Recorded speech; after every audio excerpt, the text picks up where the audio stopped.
रात का अंधेरा और अफगानिस्तान का अचानक हमला, पाकिस्तान हिल गया।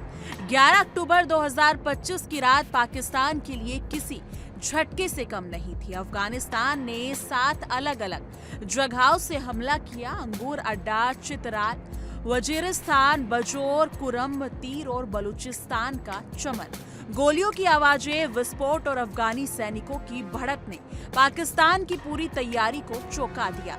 तालिबान ने दावा किया कि इस हमले में पाकिस्तान के 58 जवान मारे गए और कई चौकियां उनके कब्जे में चली गई। इतना बड़ा हमला पाकिस्तान के लिए चौंकाने वाला था। देश में हड़कंप मच गया। सेना और खुफिया एजेंसियों की नींद उड़ गई। हमले के बाद Pakistani army chief field marshal Asim Munir बौखलाए हुए नजर आए। उन्होंने तुरंत रावलपिंडी हेडक्वार्टर में इमरजेंसी मीटिंग बुलाई। इस मीटिंग में शामिल थे ISI chief Asim Munir, DG military intelligence major general Wajid Aziz, DG military operations major general Kashif Abdullah, chief of general staff lieutenant general Mohammad Awais और अन्य टॉप कमांडर्स। मीटिंग में आसिम मुनीर ने हर अफसर से सीधे सवाल किए। आप कैसे बेखबर थे? हमारी खुफिया जानकारी कहाँ थी? जवाबी कार्रवाई के लिए मौके पर सैनिक क्यों नहीं थे? उनकी आवाज में गुस्सा इतना था कि हेडक्वार्टर का माहौल एकदम तनावपूर्ण हो गया।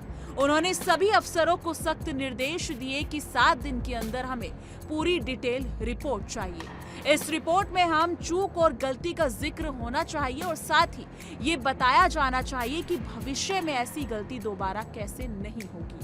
आसिम मुनीर ने कहा कि सिर्फ बॉर्डर पर ही नहीं, पूरे देश के अंदर भी जंग जैसा माहौल है। उन्होंने सभी सेक्टर कमांडर्स को अलर्ट रहने, निगरानी बढ़ाने और तुरंत कार्रवाई के निर्देश दिए। उनका कहना था कि अब पाकिस्तान सिर्फ सीमा की सुरक्षा पर भरोसा नहीं कर सकता, देश के अंदर भी सतर्क रहना होगा। मीटिंग में साफ हो गया कि ये हमला सिर्फ एक सैन्य चुनौती नहीं, बल्कि पाकिस्तान के लिए मान सम्मान की हार भी है। अफगानिस्तान ने इतनी बड़ी ताकत और रणनीति दिखाई कि पाकिस्तान की सुरक्षा व्यवस्था और खुफिया एजेंसियों की पोल खुल गई। अब अफसर खुद डर और शर्मिंदगी के बीच है। आसिम मुनीर ने मीटिंग में कहा कि अब सिर्फ रिपोर्टरों और बैठकों में काम नहीं चलेगा। उन्होंने चेताया कि पाकिस्तान को हर सेक्टर में खुद को तैयार रखना होगा, क्योंकि दुश्मन अब सिर्फ हमला करने के लिए नहीं, बल्कि कमजोरियों का फायदा उठाने के लिए भी तैयार है। सूत्रों के मुताबिक अफगान हमला पाकिस्तान के लिए एक बड़ा सबक साबित हुआ है। 7 दिन में पेश होने वाली रिपोर्ट में हर अफसर की गलती सामने आएगी। हर सवाल ये है कि पाकिस्तान इस हमले के जवाब में क्या करेगा? क्या सिर्फ बैठकों और रिपोर्ट्स तक सीमित रहेगा या फिर असली कार्रवाई होगी?